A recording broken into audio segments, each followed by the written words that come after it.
Hey everybody, it's Jordan from Don't Buy the Hype, here to give you a preview of this 2012 College World Series Finals series starting tonight between the Arizona Wildcats and the South Carolina Gamecocks.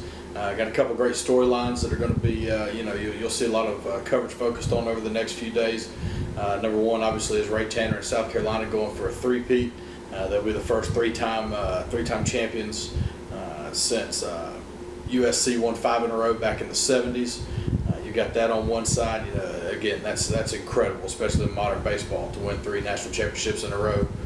Then you also have Andy Lopez from Arizona, head coach, who last won a College World Series 20 years ago as the head coach of Pepperdine. So on his 20th anniversary, he's got a chance to win another ring. In terms of a preview for the series, I think really it all for Arizona boils down to Game 1.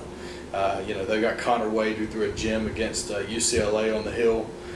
Going for them tonight against Forrest Kumis, a guy who's only, I think, pitched about 25 innings this year for South Carolina, but he is experienced and he does know the situation. If Arizona is going to win the series, I think they do have to win Game 1. Everything's going their way. I think they've got the better pitcher on the Hill, which is probably this will be the only game out of the 3 that they do. It'll be interesting to see, will Arizona hit it? Like we were talking about in the last video, Arizona's been hitting everything that's been thrown up, by anybody so far. I think I read a stat earlier today where they've outscored their opponents in the postseason, I think 61-20. That's unbelievable. They're just ripping the cover off the baseball and playing excellent ball.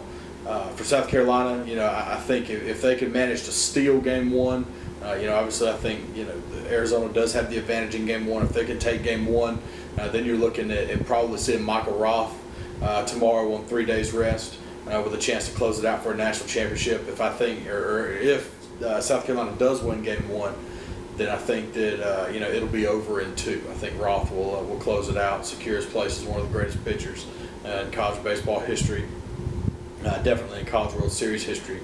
And South Carolina will walk away with a 3rd straight national championship. For me, what I'm interested to see in this whole series is how Arizona hits the baseball. I think that's the best.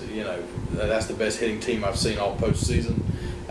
Can they hit against probably the best pitching that they've seen all postseason in South Carolina? Like I said, it's all going to boil down to Game 1. I think if Arizona wins Game 1, they've got a pretty good chance. Maybe not against Roth in Game 2, but I do think they can drag it out to 3. Maybe get to Montgomery in Game 3 and see what they can do there.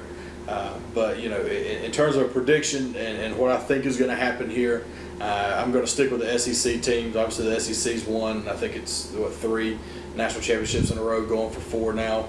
I think that South Carolina is the better team. I thought UCLA probably had the best chance of knocking them off because they had great pitching. Arizona, I don't think their pitching is nearly as deep. So, if South Carolina can get a big inning or 2, especially early in the series, and dig down into that bullpen, which is well rested, South Carolina definitely will hold the advantage there. So, for a prediction, I am going to take the South Carolina Gamecocks, and I do think it's going to take 3 games. I really do see Arizona winning tonight. I think they're going to win Game 1. South Carolina's experience and their mojo, so to speak, I think will carry them through in Games 2, especially with Roth on the Hill, and then Game 3 in a winner-take-all scenario, which they've been in before. So I'll take the South Carolina Gamecocks, take them in 3 games. That's 3 straight national championships for Ray Tanner, secured himself as one of the top 5 coaches probably in college baseball history, behind the Dados and the Bertmans. His name's got to be right behind those guys. So there you have it. Again, you can look us up, don'tbuythehype.blogspot.com. You can follow me on Twitter at Jordan D. Rushing. Check us out. Don't Buy the Hype.